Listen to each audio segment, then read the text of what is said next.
So is Madara Uchiha too strong? Is he too overpowered, too OP? And if so, what lies within that problem of him being too strong? Is it even a problem for that matter?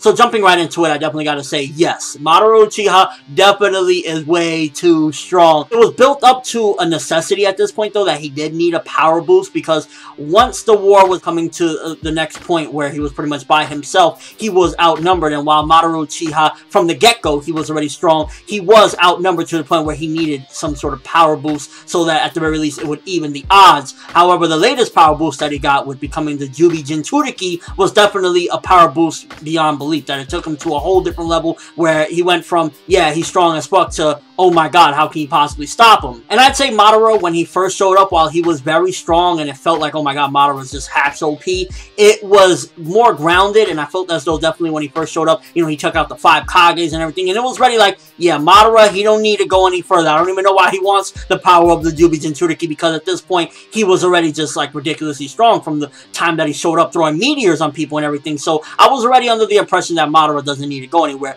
However, once he was outnumbered and everybody was coming at him, I was like, yeah, what can he possibly do? And the fact of the matter is, he was blind as well for a certain point up until he got that extra eye. So he was already looking at it like, okay, what do you do? However, with Madara's strength as of right now, him being just this OP god, you know, Jubi Jinchuriki, it definitely makes you question like, okay, how can you possibly stop this monster? Because even Kishimoto himself, he's questioning how the hell do I stop him, because he kept on giving him power boost after power boost. And when you have a level of threat that is just like, you know, godlike, like how do you possibly stop him? Ideally, for a quality ending to that battle, you want the protagonist to come with a logical reasoning of how they got that power, but you want them to rival that said power with a logical standpoint, like they got to that particular power with a very interesting way, or just overall it made sense how they got to that power. Problem with Madara's strength is not, oh, he's too OP, because at the end of the day, I like it, and I think it's good when a villain is just getting to those expectations of like, oh my god, how can you possibly, you know, defeat him, because it builds suspense and it makes it more of a dire situation. It definitely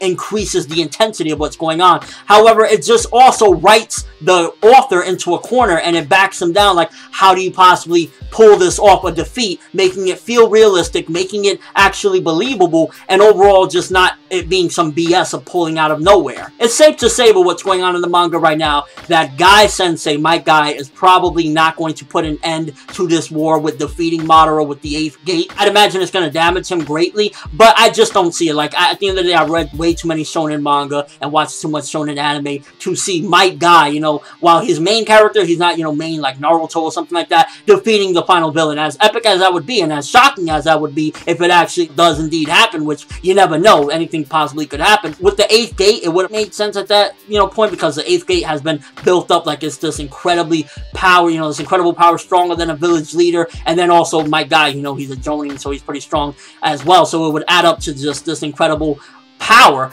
But I don't see him defeating Madara. But here's the thing, he will weaken Madara. Based on how I see Madara being defeated, it's going to take something along the lines of that to take him down, like, you know, kind of weaken him, and then whatever else comes in store will happen. But if Madara is defeated in a lackluster way, it will be due to the fact that he's been built up so heavily, because if he is just this strong and pretty much he gets defeated by getting sealed, let's just say those gourds that Tencent comes with, you know, they seal him and that's the end of him, it will feel like, wow, so you built up this incredible monster and really no one rose to the challenge and actually defeated him hand to hand, or just with any type of jutsu. He was kind of just, you know, sealed away, and this is of course all speculation and, you know, a possibility of how it could end. So ideally, with Madara's strength, you would want him to be rivaled by somebody that has some sort of strength equal to it or around there, and the way they got it is logical. Now, with Madara's defeat, I could imagine it like, you know, the best outcome being that Naruto somehow gets the power of the Sage as well, because he did have all the Biju inside of him at some point, so maybe he can unlock the Sage of Six Paths power, and of course all the mystique around Naruto, why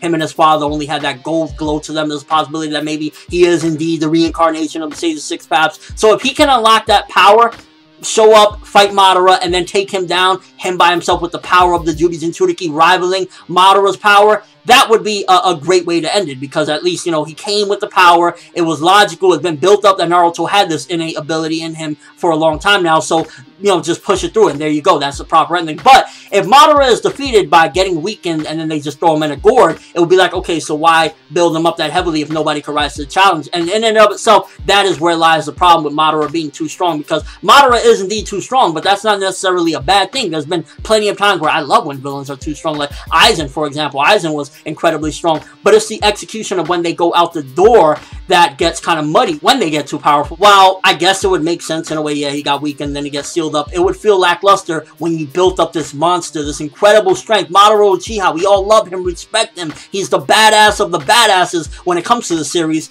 If he just gets sealed away, it would just be like, wow, so you built him up and you really didn't do anything with it, and it would feel anticlimactic. And I guess that's in and of itself the problem, that you build him up and it builds a high risk as well to an anticlimactic ending. So I definitely got to say that Madara being too strong, yes, he is too strong. He is definitely, you know, he's gotten to a point where it's just like, oh my god, like, how do you possibly stop him? But it isn't a bad thing unless the ending. I think the outcome of what happens with Madara in the final battle and how he is defeated is definitely going to play a big factor in him being built up. Because if he's defeated in an epic way, or it just makes sense and it's just really dope, it will actually, you know, have some value, and it'll be like, yeah, he was built up, but he was built up for a reason, and they needed this amount of strength, this amount of force to take him out.